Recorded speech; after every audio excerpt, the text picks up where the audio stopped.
Siapapun meninggal punya dosa, teman-teman sekalian, hati-hati. Sekecil apapun dosa itu sudah cukup mendatangkan siksa kubur.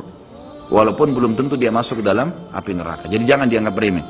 Makanya kisah yang masyhur berhubungan dengan masalah ini adalah kisah Utsman bin Affan radhiyallahu anhu yang pernah menziarahi kuburan lalu terisak-isak menangis seperti anak kecil. Lalu beberapa teman-temannya di zaman khilafah beliau berkata, wahai Amir Mu'minin, kenapa anda menangis melihat kuburan? Padahal Nabi SAW sudah menjamin buat anda surga. Dan anda ini siapa? Terkenal anak mantunya Nabi SAW, ya, dapat jaminan surga. Nabi sebutkan lisannya langsung, Utsman di surga, dijamin. Bagaimana bisa anda menangis seperti ini?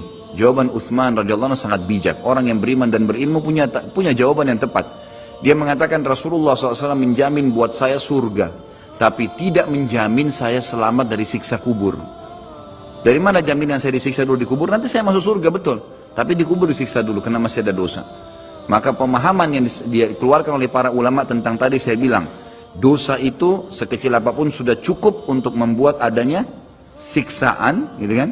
Itu karena pernyataan Utsman bin Affan yang menyebutkan statement tadi, gitu kan? Jadi kita harus memahami poin ini, teman-teman sekalian. Makanya jangan pernah tunda minta maaf sama orang. Jangan pernah tunda mengembalikan haknya orang lain.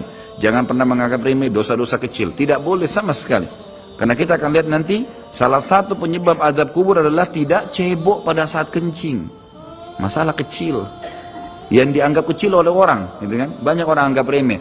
Maaf, banyak saudara-saudara kita yang membawa taksi, kendaraan umum di luar sana, kemudian kadang-kadang kita lihat di pinggir jalan kebelet kencing, main mampir sembarangan saja, ya, kencing sembarangan, tidak membersihkan dirinya. Ini berbahaya, penyebab azab kubur.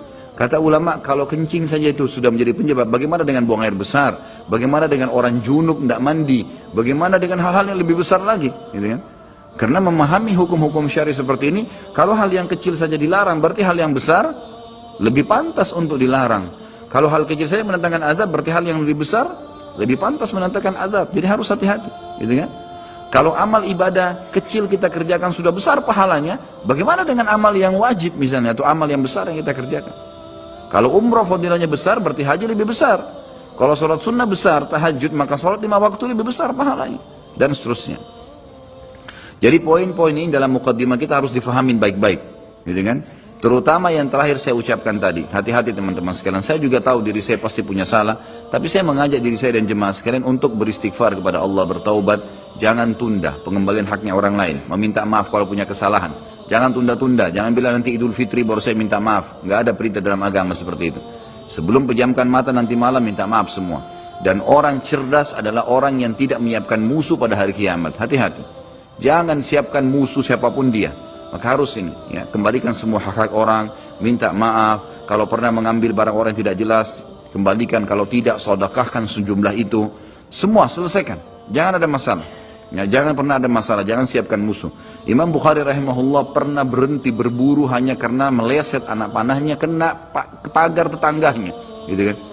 Diajak teman-temannya, kita memanah yuk, berburu. Beliau senang berburu. Kemudian pada saat beliau lagi latihan panah, ternyata anak panahnya sempat mencuil sedikit pagar kayu tetangganya. Lalu dia panggil gulamnya, gulam ini kayak pembantunya, sampaikan ke teman-teman saya kalau saya tidak jadi memanah, saya tidak jadi berburu, dan sampaikan kepada tetangga kalau Bukhari minta maaf. Muhammad namanya tentu, Muhammad minta maaf, gitu kan? Sampaikan dan siap mengganti pagar yang rusak itu. Begitu pembantunya Imam Bukhari datang ke tetangga tersebut lalu berkata, ya, Syekh Imam Bukhari menyampaikan maaf karena pagar anda tercuil, diperlihatkan. Lalu tetangganya tersenyum dan berkata, jangankan pagar saya, rumah saya semua buat Imam Bukhari. Saya tidak perhitungan dengan masalah itu. Waktu pembantunya Imam Bukhari kembali ke rumahnya, apa yang terjadi? Lihat orang soleh dan orang beriman, tahu dan yakin dengan adanya siksa dan azab kubur, tahu ada akhirat dan hisab. Maka apa yang terjadi? Imam Bukhari sujud syukur kepada Allah, kemudian bersedekah sekian ribu dirham, hanya karena tidak jadi ada musuh dari tetangga yang dia cuilkan pagarnya. Coba teman-teman, berapa banyak sendal yang antum injak? Hah? Berapa banyak air yang kepercik kena orang lain? Berapa banyak ini, berapa banyak itu? Berapa banyak yang kita anggap remeh mengambil karena teman punya dan seterusnya. Ini hati-hati. Jangan siapkan musuh hari kiamat. Azab kubur datang kepada siapapun yang masih punya dosa. Dan dosa ada hubungannya dengan Allah subhanahu wa ta'ala, ada hubungannya dengan makhluk. Kalau berhubungan dengan Allah azza wa jalla, kita bertaubat kepada Allah. Allah maha pemurah. Dia akan terima taubat hamba-hambanya asal ikhlas. Tapi dengan makhluk nggak bisa. Mencuri, menggunjing, memfitnah, ya, mengambil, memakan. ya, merusak namanya orang lain, ini nggak boleh. Ini harus selain tobat kepada Allah, meminta maaf kepada orangnya. Nah, ini tidak boleh ditunda ini. Nggak ada gengsi di sini.